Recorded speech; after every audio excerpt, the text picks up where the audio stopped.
श्रीगुरुभ्यो नमः। हरिः ॐ।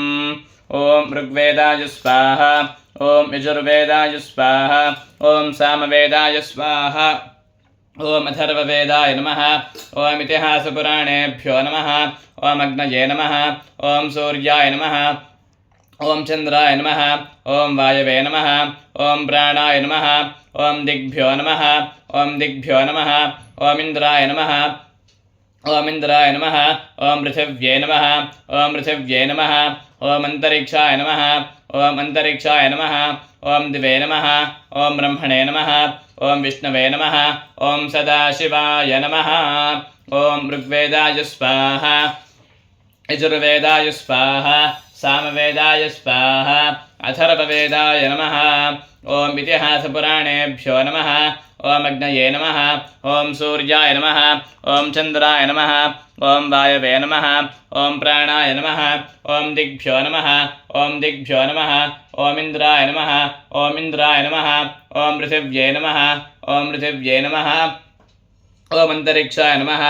ॐ अन्तरिक्षाय नमः। ॐ दिवे नमः। ॐ ब्रह्मणे नमः। ॐ विष्णवे नमः।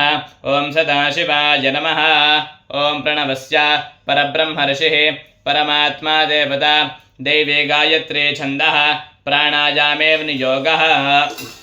ॐ भूः ॐ भुवः ॐ स्वाहा ॐ महः ॐ जनः ॐ तपः ॐ सत्यम् ॐ तत्सवितुर्वरेण्यं भर्गो देवस्य धीमहि धियो यो नः प्रचोदयात्। ॐ आपो ज्योतिरसोऽमृतं ब्रह्म भूर्भुवः सुवरो। ॐ ममोपात्ता समस्ता दुरितक्षयद्वारा श्रीपरमेश्वरप्रीत्यर्थं प्रातरग्निकार्यं करिष्ये।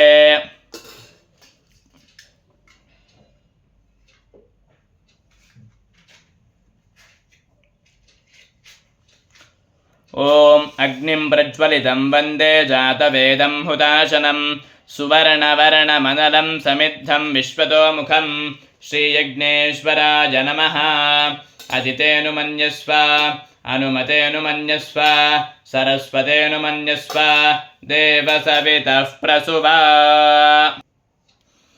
अग्नये समिधमिति मन्त्रस्य हिरण्यगर्भर्षिः अग्निर्देवता बृहति छन्दः समिधादाने विनियोगः।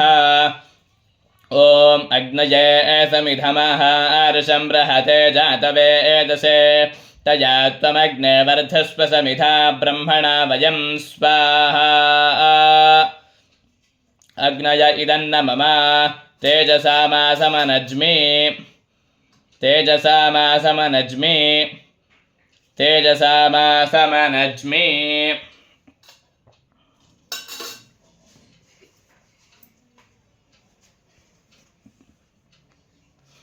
ॐ मयि मेधामिति षण्णामन्त्राणां हिरण्यगर्भर्षिः पूर्वेषां त्रयाणाम् अग्नीन्द्रसूर्यो देवताः उत्तरेषां त्रयाणाम् अग्निर्देवता गायत्री छन्दः अग्न्युपस्थाने विनियोगः।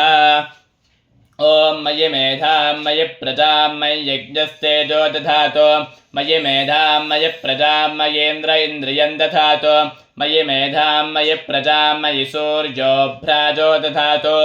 ॐ यत्ते अग्ने तेजस्ते नाहं तेजस्वी भूयासम्। ॐ यत्ते अग्ने वर्चस्ते नाहं वर्चस्वी भूयासम्।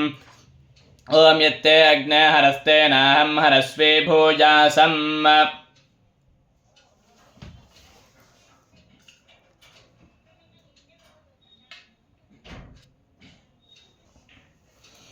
मानस्तोकैति मन्त्रस्य कुत्सर्षिः जगति छन्दः रुद्रो देवता भस्मधारणे विनियोगः।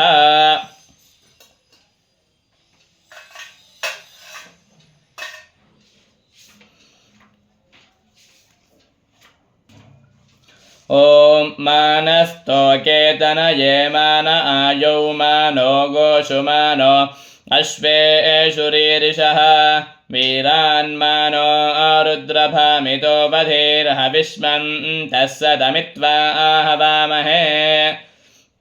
ॐ त्रियायुषं जमदग्नेरिति ललाटे कश्यपस्य त्रियायुषमिति कण्ठे अगस्त्यस्य त्रयायुषमिति नाभौ यद्देवानां त्रियायुषमिति दक्षिणभुजे तन्मे अस्तु त्रियायुषमिति वामभुजे सर्वमस्तु शतायुषमिति शिरसि बलायुषमिति सर्वाङ्गे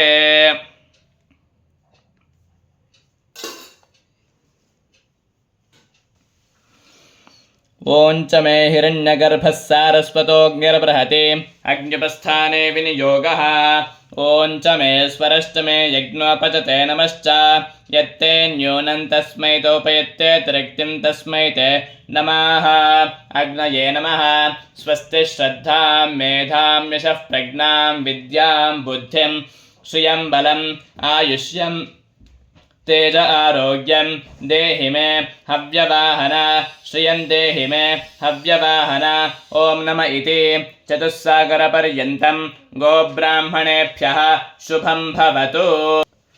अनेन प्रातः अग्निकार्यकर्मणा भगवान् सर्वात्मकः श्रीपरमेश्वरः प्रीयताम्।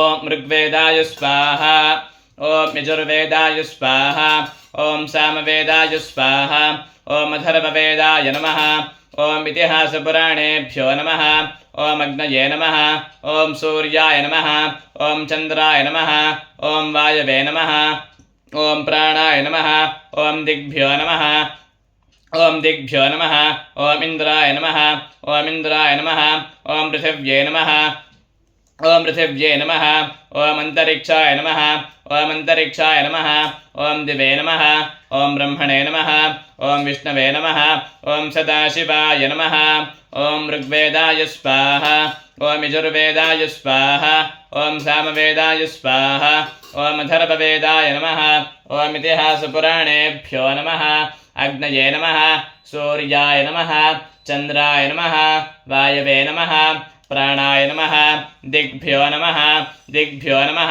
इन्द्राय नमः पृथिव्ये नमः अन्तरिक्षाय नमः दिवे नमः ब्रह्मणे नमः विष्णवे नमः सदाशिवाय नमः। ॐ हरिः ॐ।